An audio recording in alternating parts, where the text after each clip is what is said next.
Hola, soy Mar Alonso, soy naturópata, docente de la Escuela de Salud Integrativa.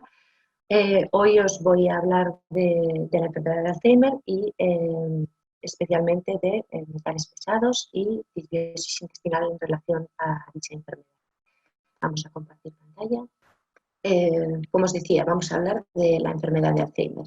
La relación de metales pesados, de la exposición y acumulación de metales pesados y de la disbiosis, permeabilidad intestinal en relación a la enfermedad de Alzheimer. La enfermedad de Alzheimer es la causa más común de demencia, que conlleva una disminución continua de pérdida de habilidades de pensamiento, de las capacidades cognitivas, de las capacidades sociales, que altera la capacidad de funcionar la persona de manera independiente. Bien. Existen distintos factores de protección del desarrollo de la enfermedad de Alzheimer, por ejemplo, la dieta mediterránea, la suplementación, antioxidantes, ácidos grasos, omega 3, vitaminas B6, B12, folatos, especialmente. Existen muchos otros suplementos que pueden ayudar en la progresión más lenta de dicha enfermedad o en la protección del desarrollo de dicha enfermedad. La actividad física, una actividad física de como mínimo 3 veces por semana reduce el riesgo de padecer Alzheimer. La estimulación de la actividad cerebral, la educación y las habilidades intelectuales. Los factores genéticos, por supuesto, el más relevante es la presencia de una proteína que interviene en el metabolismo de las grasas, la apoliproteína E o ApoE. Este es el factor genético más conocido, existen otros, pero entre todos ellos no representan más del 25% de los factores de riesgo de la enfermedad. Otros factores pues, son la edad. Evidentemente, el primer factor de riesgo es la edad, la incidencia y prevalencia de la enfermedad doblan cada 5 años en personas de más de 65 años. El sexo, las mujeres tienen más afectación, no solo por la mayor esperanza de vida, sino también por la pérdida de los factores neuroprotectores de los estrógenos. Los antecedentes familiares, o sea, el riesgo de padecer la enfermedad de Alzheimer, es más elevado en personas que tengan familiares afectados ya con la enfermedad. Hay otros factores, como los factores vasculares. Una hipertensión arterial no tratada es un factor de riesgo de la enfermedad de Alzheimer. La hipercolesterolemia, al respecto del colesterol hay diferentes estudios, algunos no muy concluyentes. Sin embargo, sí que hay un estudio muy interesante de noviembre del 2010 que relaciona una disminución de los niveles de colesterol con el aumento de riesgo de demencia. Por supuesto, también el aumento de glicemia, que multiplica entre 1,5 a 3 el riesgo de padecer demencia.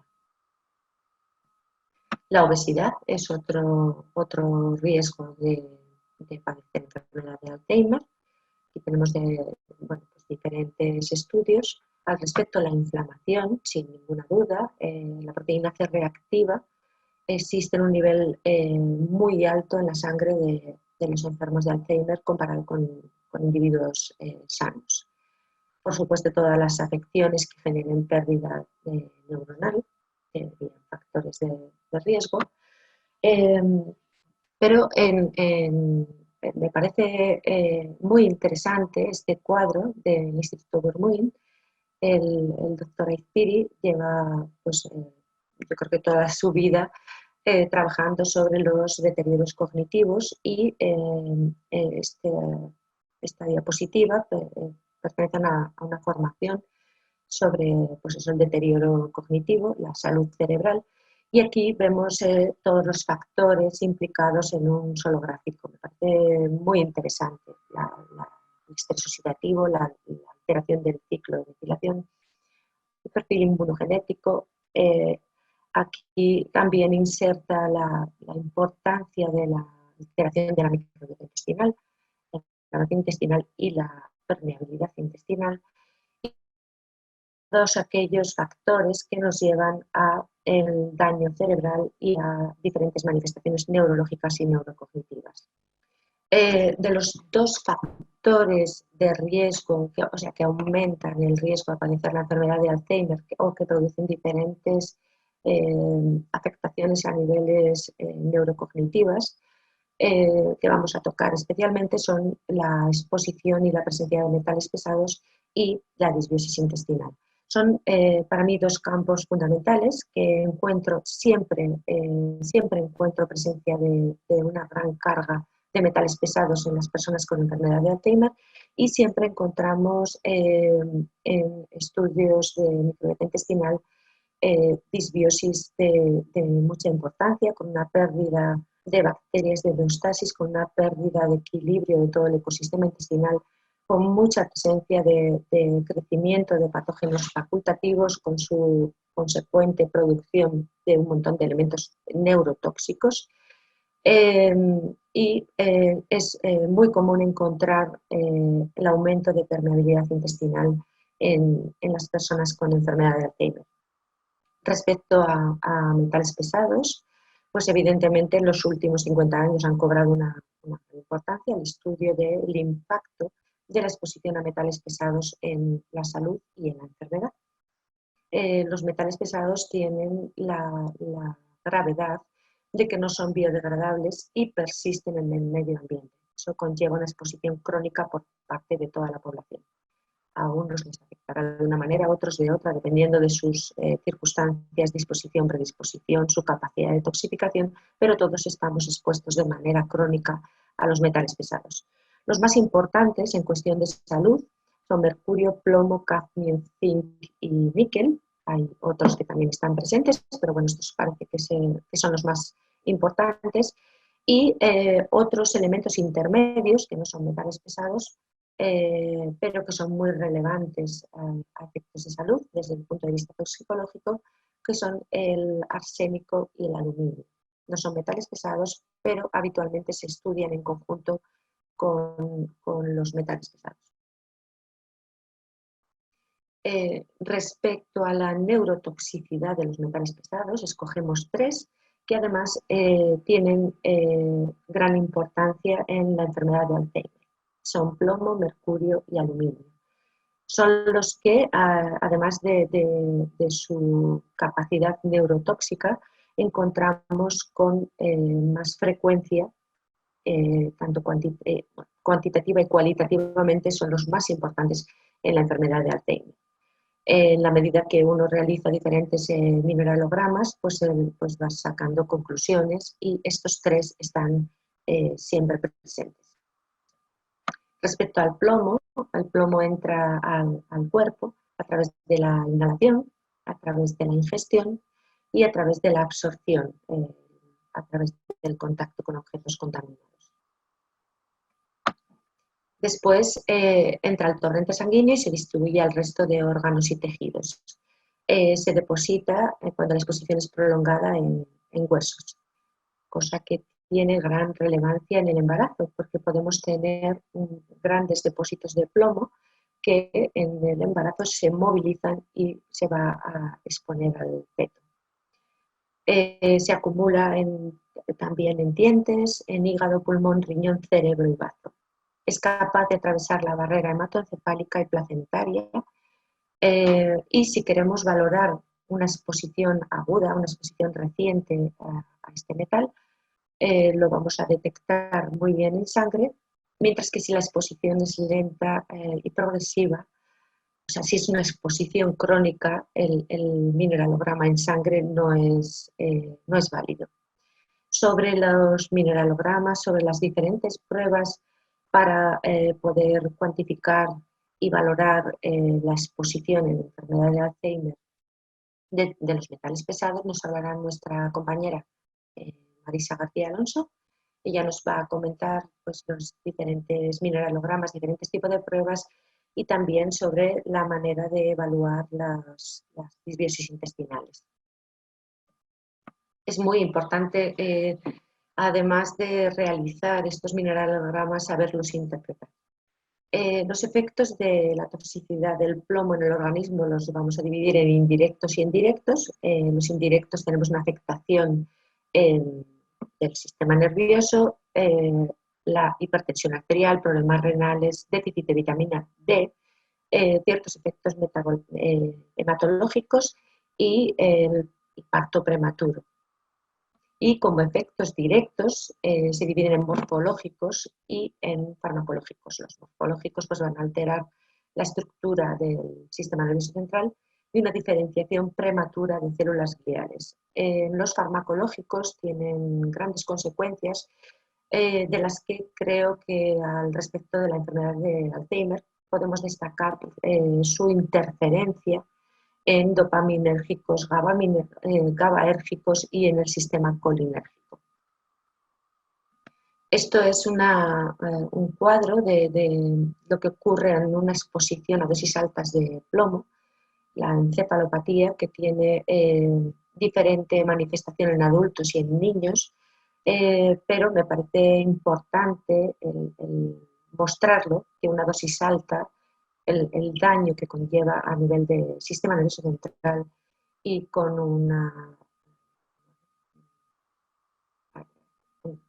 es mortal, ¿no? Por ejemplo, en adultos nos vamos a encontrar con cefalea, irritabilidad, disminución de la agilidad mental, dificultad de atención, pérdida de memoria, temor, alucinaciones. Quiero decir que esta diapositiva nos muestra cómo el daño sobre el sistema nervioso central es tremendo, ¿no? Por la exposición a dosis altas de plomo, pero en una exposición con dosis menores, pero crónicas, tenemos que tener en cuenta el daño que puede tener el plomo sobre el sistema nervioso. El mercurio, sobre el mercurio y sus efectos sobre la salud podríamos hablar horas. El mercurio es uno de los elementos neurotóxicos que además está más presente, es uno de los principales contaminantes del planeta. Está presente en la alimentación, en mariscos y pescados, en la industria, en las lámparas, baterías eléctricas, en la agricultura, en termómetros, barómetros, en las vacunas. Hay vacunas que contienen como conservante el tiomersal, que es mercurio. También está presente en cosméticos. Entonces, además de su gran potencial neurotóxico y tóxico a muchos niveles, tenemos que tener en cuenta la gran exposición en el momento actual. Es citotóxico, modifica la estructura bioquímica del ADN, es neurotóxico, altera el sistema inmunitario, puede provocar enfermedades autoinmunes. Muchas veces cuando el sistema inmune ataca un tejido, no es que esté errado, es simplemente que está atacando un tejido que está enlazado con el mercurio, como por ejemplo en el lupus. Está descrito el lupus por mercurio. Provoca alteración endocrina directamente sobre hipófisis, puede impregnar tiroides, es bastante común el hipotiroidismo por secuestro en la glándula tiroidea. Es tóxico para el sistema reproductor, tóxico intrauterino, atraviesa la barrera placentaria, impregna el sistema nervioso y endocrino del feto. Es tóxico para el sistema cardiovascular y es tóxico para músculos y especialmente para terminaciones del músculo. He encontrado con frecuencia su participación en la fibromialgia, en los síndromes de sensibilidad central. Bien, lo encontramos en tres formas, como mercurio elemental, mercurio inorgánico y mercurio orgánico. El mercurio elemental es líquido a temperatura ambiente, se libera a la atmósfera como vapor de mercurio, entonces su absorción es por inhalación, es pobre por vía digestiva, es liposoluble, también esto es de gran importancia, y afecta al cerebro a través de las fosas nasales, o sea, por vía inhalatoria. Sus órganos diana son el cerebro y el riñón, atraviesa barrera hematoencefálica y placentaria y se encuentra en las amalgamas dentales. El mercurio inorgánico está en estado sólido generalmente, se absorbe por ingestión. Su biodisponibilidad post-ingesta es del 7 al 15%. es hidrosoluble y no atraviesa la barrera hematoencefálica. Es relevante para la enfermedad renal. Se acumula en el riñón y produce daño renal. Esta es la toxicocinética del mercurio inorgánico. Vemos que la vía inhalatoria es la de mayor importancia, la ingesta no tanto, y la piel está en duda, ¿no? Los compartimentos donde se deposita y cómo pasa de uno a otro compartimento, esto es muy interesante, y se excreta, esto le damos importancia para saber dónde detectarlo para poder hacer un mineralograma. Se excreta por orina, se excreta por heces, pelo y uñas, es decir, que podemos hacer un mineralograma de cualquiera, de cabello, de orina, de heces, para cuantificar el mercurio inorgánico. Y por último el mercurio orgánico, que son los compuestos de mercurio con carbono, lo encontramos en forma de etilmercurio, que es mucho menos tóxico, tiene una vida media en sangre de 18 días y en cerebro de 14 días, y el metilmercurio, que es altamente tóxico y puede atravesar la barrera hematoencefálica. Aunque no tenga que ver con enfermedad de Alzheimer, me parece muy importante que todos sepamos que la intoxicación de mercurio elemental en mujeres embarazadas tiene consecuencias dramáticas. Estamos hablando de que el mercurio elemental atraviesa la barrera hematoencefálica y atraviesa la barrera placentaria, con lo cual pues creo que es muy importante que todos tengamos en cuenta este factor. Tener en cuenta la alimentación de la mujer embarazada, cuidado con pescados grandes, con pescados que habitualmente traen gran cantidad de mercurio, y muy importante las amalgamas dentales que pueden afectar al feto y al desarrollo de su sistema nervioso, teniendo unas consecuencias en las capacidades neurocognitivas del niño, ¿no? El mercurio, hay diversos estudios que lo relacionan con Alzheimer. Se acumula, su acumulación a largo plazo en cerebro, debido a su afinidad por el selenio, puede influir en la aparición o desarrollo más temprano de trastornos y enfermedades neurodegenerativas. Se han realizado diferentes estudios que relacionan el papel neurotóxico del mercurio con la enfermedad de Alzheimer. Además, estudios in vitro han demostrado que el mercurio reproduce exactamente todos los cambios patológicos de la enfermedad de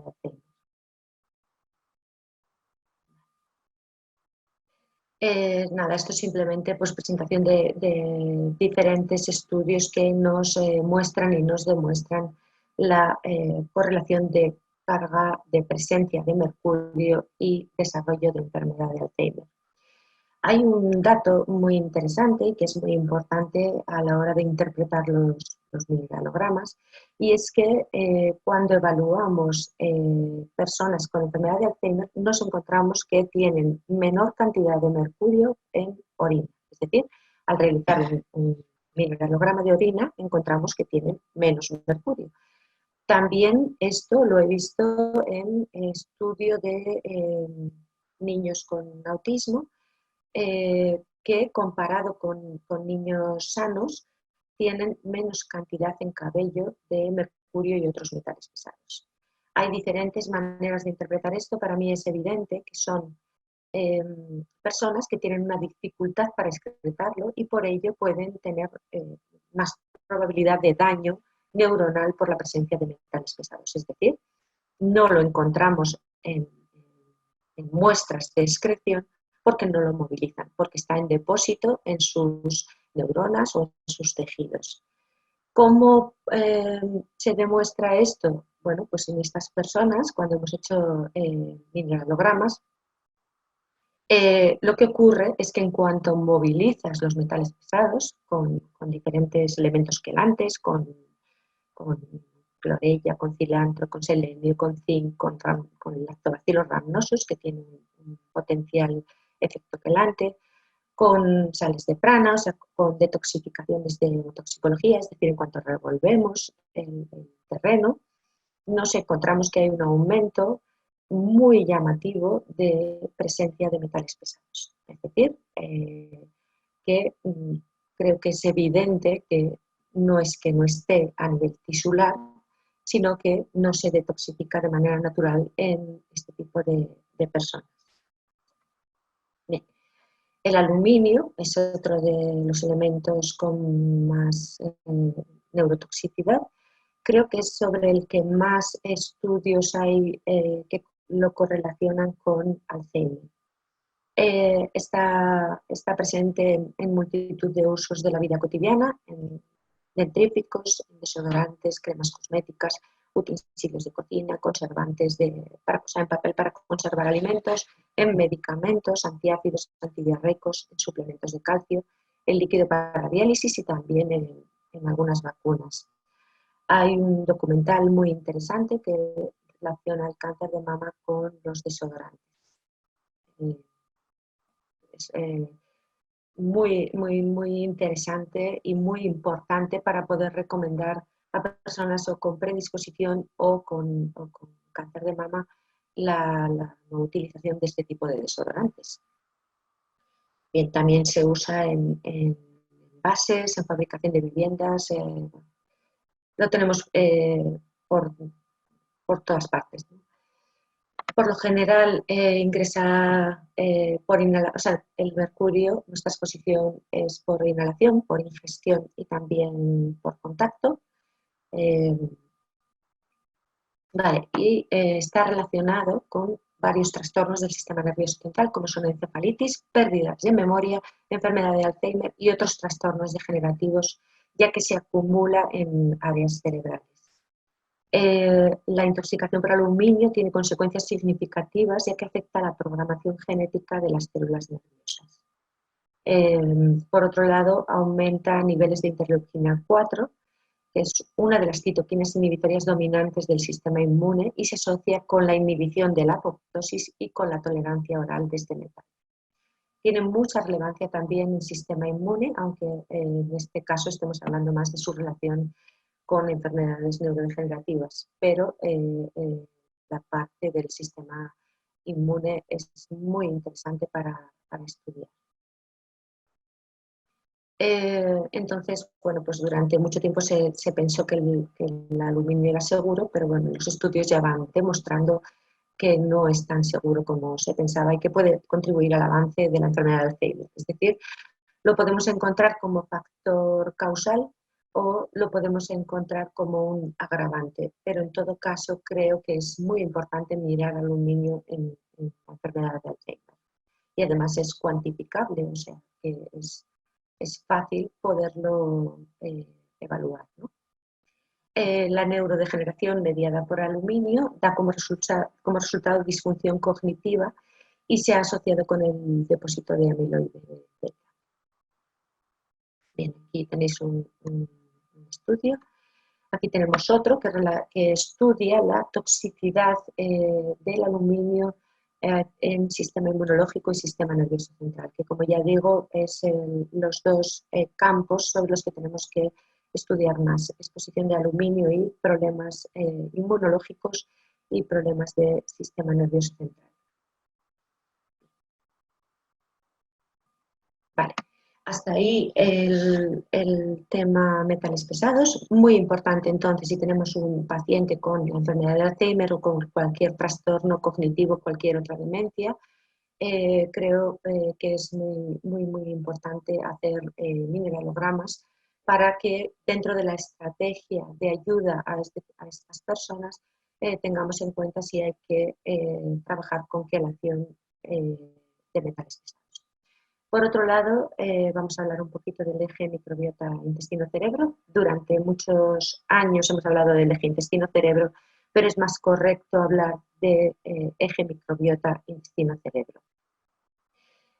Los sistemas nervioso, endocrino, inmunitario establecen una estrecha comunicación bidireccional y constituyen un gran sistema, que es el sistema neuroinmunoendocrino. Cualquier cambio, cualquier alteración en una de las partes va a repercutir en las otras. Y la microbiota, como elemento central, transversal a estos tres grandes sistemas, incide en cada uno de ellos y afecta a la comunicación entre ellos. Entonces, puede estar implicada en trastornos del sistema nervioso como ansiedad, depresión, autismo, esquizofrenia y Alzheimer. Cada vez encontramos más estudios que relacionan o que nos muestran que la colonización de la microbiota intestinal afecta al desarrollo cerebral y afecta al comportamiento. El eje intestino-cerebro es una reconocida vía de comunicación bidireccional regulada a nivel neuronal, endocrino e inmunológico y está influenciada por la microbiota intestinal. La influencia de la microbiota intestinal va mucho más allá de una influencia cercana, de una influencia directa sobre el sistema digestivo. Este eje que comentamos, eje microbiota, intestino-cerebro, comprende el conjunto de vías de comunicación entre el tracto gastrointestinal y el sistema nervioso central. Incluye sistemas neuroendocrinos, neuroinmunitarios, rama simpática y parasimpática del sistema nervioso autónomo, sistema nervioso entérico y, por supuesto, la microbiota intestinal. Es una red muy compleja de comunicación entre todas estas partes.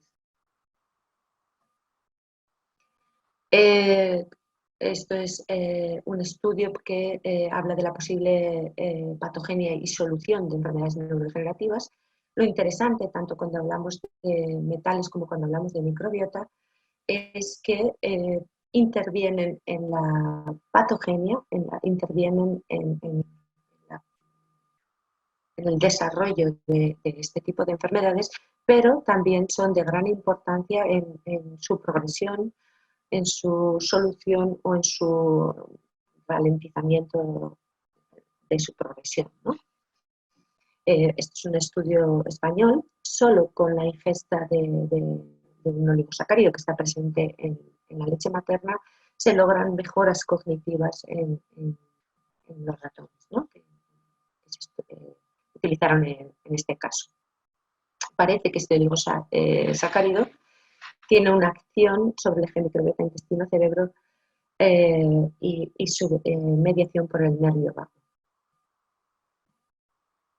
Podemos afirmar que una microbiota sana va a contribuir a una señalización normal en este eje y va a modular la síntesis de neurotransmisores en el intestino, así como a sintetizarlos por sí misma. Y una microbiota intestinal disbiótica pues, influye negativamente en esta señalización y puede haber una alteración tanto en la modulación de los neurotransmisores como en la producción de ellos, en la síntesis. Los neurotransmisores producidos por la microbiota pueden interactuar directamente sobre el sistema nervioso entérico o pueden absorberse llegando al sistema nervioso central y ahí producir a través de una alteración en la síntesis de estos neurotransmisores diferentes alteraciones del comportamiento, de la cognición, incluso de la preferencia por determinados alimentos, el apetito. La microbiota participa en la generación de GABA, del factor neurotrófico derivado del cerebro, de la serotonina y de otras moléculas necesarias para el correcto funcionamiento del sistema nervioso central. Tenemos toda la microbiota participa, es el conjunto lo que importa, no la parte, pero bueno, como microbiota tenemos una microbiota específicamente neuroactiva, que es la que produce la GABA, que es un neurotransmisor que interactúa con receptores específicos distribuidos por todo el tracto gastrointestinal para equilibrar esta interacción entre el eje intestino-cerebro, el sistema inmunológico y el dolor visceral. Las principales bacterias con esta capacidad, con actividad neuroactiva son Lactobacillus plantarum y Bifidobacterium adolescentis, aunque insisto en que es la totalidad del ecosistema y no solo mirar esta parte. Estas bacterias además tienen la capacidad de degradar el almidón resistente. Como todos sabemos, el producto de la degradación de almidón resistente son ácidos grasos de cadena corta que tienen gran importancia, especialmente el butirato, como moduladores de la inflamación. Constantemente vamos viendo en este campo la relación por diferentes vías, es decir, tengo que estas bacterias producen GABA, pero además a través de su capacidad de degradar el almidón resistente obtenemos un elemento tan importante como el butirato para modular la inflamación. Esto es un registro de ensayos clínicos que utilizan prebióticos, probióticos y simbióticos, su efecto en enfermedades neurológicas. Hay muchísimos, pero esta es una recogida de ensayos muy interesantes con diferentes cepas y su efecto en enfermedades neurológicas. Tenemos otros 5. Es simplemente para mostraros que existen muchísimos estudios, muchísimos ensayos, que no es ya tanto una hipótesis como hechos constatados, ¿no? del efecto del uso de elementos de suplementos prebióticos, probióticos o simbióticos y su efecto en enfermedades neurológicas. Es un campo amplio, es un campo complejo y muy interesante. Existen distintos mecanismos por los que la microbiota puede afectar al sistema nervioso central, o sea, puede alterar al sistema nervioso central. Puede afectar la disbiosis, el hecho de que haya un desequilibrio cuantitativo o cualitativo de la microbiota intestinal. Puede provocar un aumento de permeabilidad intestinal, un aumento de la producción de citoquinas proinflamatorias y quimiocinas, una alteración en la síntesis de compuestos tóxicos, neuropéptidos y sus respectivos precursores.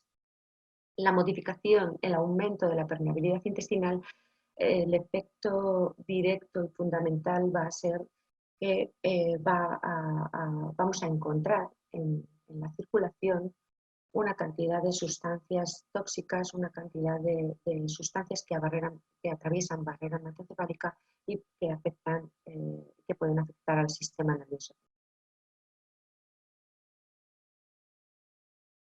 Esto es nada, es simplemente una manera muy gráfica de ver qué es esto del aumento de permeabilidad intestinal, que nos va a dar lugar al paso de sustancias, de bacterias, de fragmentos de los microorganismos presentes en el intestino, que van a atravesar y van a alcanzar el torrente sanguíneo. Esta alteración, el aumento del síndrome de hiperpermeabilidad intestinal, se relaciona con enfermedades autoinmunes, con enfermedades con el cáncer y, por supuesto, con alteraciones del sistema nervioso central. Cuando la barrera se rompe, de las primeras consecuencias que vamos a tener va a ser aquí pone intolerancia a alimentos, en realidad sería el desarrollo de la alergia alimentaria tipo 3. Ese alimento en proceso de digestión o ese alimento que está fuera de lugar, pues va a provocar una puesta en marcha del sistema inmune. Van a entrar a circulación bacterias, virus, parásitos, xenobióticos, las proteínas dietéticas, y esto puede tener como primera consecuencia la autoinmunidad. Pero, por otro lado, lo que más importancia tiene en el caso que nos ocupa es la presencia de tóxicos en sangre. Los sistemas más sensibles a tóxicos son el sistema inmune y el sistema nervioso. Además, una consecuencia aún más importante del aumento de la permeabilidad intestinal es la que tenemos cuando, además de tener el aumento de esta permeabilidad, tenemos un aumento de bacterias portadoras del LPS. El LPS es un lipopolisacárido de membrana presente en bacterias gram negativas, que es inflamatorio. Entonces, cuando tenemos un aumento de microbiota portadora de LPS a nivel intestinal, va a generar una inflamación local. Pero sí, bueno, esto es una imagen del lipopolisacárido de membrana, ¿vale? Pero si sumamos el aumento de microbiota portadora de LPS a aumento de la permeabilidad intestinal, lo que nos vamos a encontrar es una endotoxemia metabólica. Es una intoxicación sistémica subclínica de bajo grado causada por endotoxinas procedentes de la luz intestinal. Fundamentalmente estaríamos hablando de los LPS, los lipopolisacáridos de membrana presentes en estas bacterias gram negativas. Entonces aquí tenemos ya un cuadro de intoxicación crónica y de inflamación silenciosa, pero inflamación crónica de bajo grado. Con la edad, factor también que iría simultáneo al aumento de la probabilidad de desarrollar una enfermedad de Alzheimer, bueno, pues con la edad perdemos microbiota de homeostasis, perdemos bacterias de homeostasis y aumentan la microbiota portadora del EPS y aumenta la probabilidad de desarrollar un síndrome de hiperpermeabilidad intestinal con las consecuencias que estamos comentando. Por ello, la edad y este proceso ya serían factores o posibles causas de desarrollos de deterioros cognitivos. Por otro lado y por último, tener muy en cuenta la formación de biofilms, la formación del sobrecrecimiento de bacterias proteolíticas. Cuando estas bacterias llegan a una cierta cantidad, empiezan a formar biofilms. Estos biofilms son generadores de gran cantidad de tóxicos como el amoníaco, entre otros, ¿no? Lo que pasa es que el amoníaco es muy neurotóxico y está muy relacionado con patología neurodegenerativa. Entonces tenemos que tener en cuenta también esta formación de biofilms. Respecto al Alzheimer, hay un tema en estudio muy interesante respecto a estos biofilms y lo pongo más como un elemento que debemos estudiar. Estas comunidades de bacterias crecen adheridas a superficies. Un biofilm se forma primero, el primer paso es la adherencia, y después las bacterias producen estos exopolisacáridos que van a formar esta matriz de exopolisacáridos que conforman los biofilms.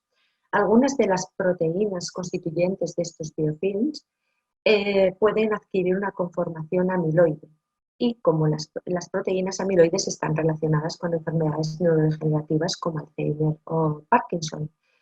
A su vez, las bacterias usan estas proteínas amiloides para construir la matriz del biofilm.